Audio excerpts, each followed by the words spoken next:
Baik, selamat pagi anak-anakku. Bapak harap kalian semua di rumah sehat selalu ya. Jadi pada kali ini untuk mata pelajaran IPS kita akan belajar tentang interaksi sosial. Di mana kalian sebelumnya di tematika sudah memahami ya apa itu yang dimaksud dengan interaksi. Dan kali ini pembahasannya lebih dikerucutkan ya, lebih difokuskan terkait interaksi sosial. Nah, kalian bisa baca ya, untuk teorinya itu ada di buku LKS halaman 19 ya, LKS tema 4 halaman 19 sampai 20. Kalian bisa secara teori baca di situ ya. Ada contoh-contohnya yang mudah dipahami. Apa itu interaksi antar individu, apa itu interaksi individu dengan kelompok, apa itu interaksi kelompok dengan kelompok, lalu hasil dari sebuah interaksi itu ada yang positif dan negatif gitu ya, yang mengarah ke persatuan ya, bahasa lainnya asosiatif, ada yang mengarah ke perpecahan, bahasa lainnya disosiatif. Tapi di sini Bapak ya ingin mengajak kalian lebih memahami gitu ya. Apa sih tujuan dari adanya interaksi sosial ini? Gitu. Karena kalau kalian hanya sekedar membaca ya kalian hanya mendapat informasi itu sekadar hafalan gitu.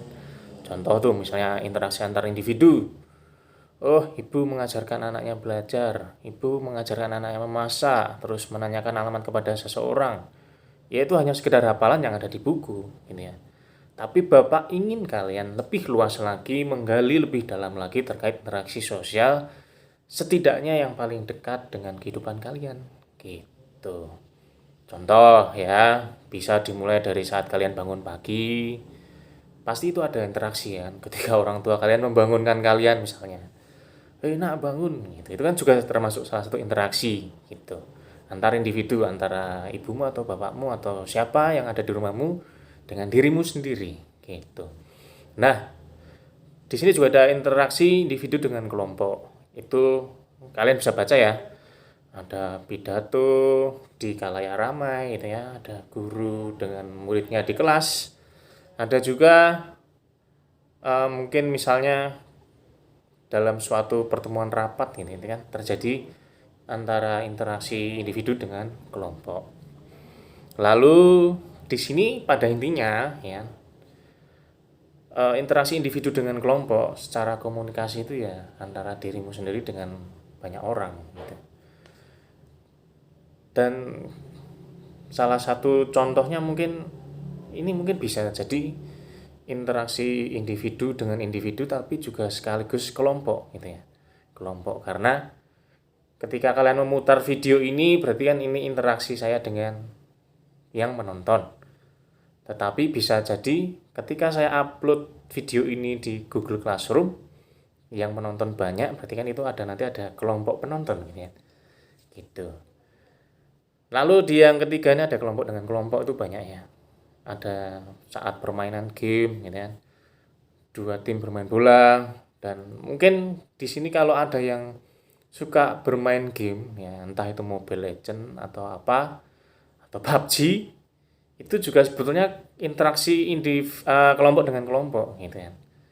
Saat kalian main Mobile Legend misalnya itu kan walaupun dikemas dalam bentuk game pertarungan itu kan berarti antara kelompok dengan kelompok gitu. Nah, Pak Niko ya, Bapak juga suka main Mobile Legend.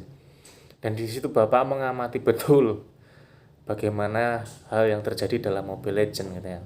Terkadang banyak kata-kata negatif yang dirasa kurang enak dan itu bagi Bapak sangat jelek. Nah, harapannya ketika kalian bermain Mobile Legend ya mungkin ada yang bermain Mobile Legend entah itu Among Us atau PUBG atau Free Fire, kalian sebagai anak ya terlebih didikannya Pak Niko, Bapak harap secara individu kalian bisa mengolah diri dengan sebaik mungkin, jaga tutur katanya misalnya. Nah, dari semua itu ya ada hal yang ingin Pak Niko sampaikan bahwa sebetulnya interaksi sosial ini memang secara alamiah Tuhan itu menciptakan bahwa manusia itu memang harus hidup tidak bisa hidup sendiri gitu. Harus ada interaksi dengan orang lain. Nah, tujuannya apa? Tujuannya pertama bisa untuk saling memenuhi, ya kan? Bisa untuk saling menemani.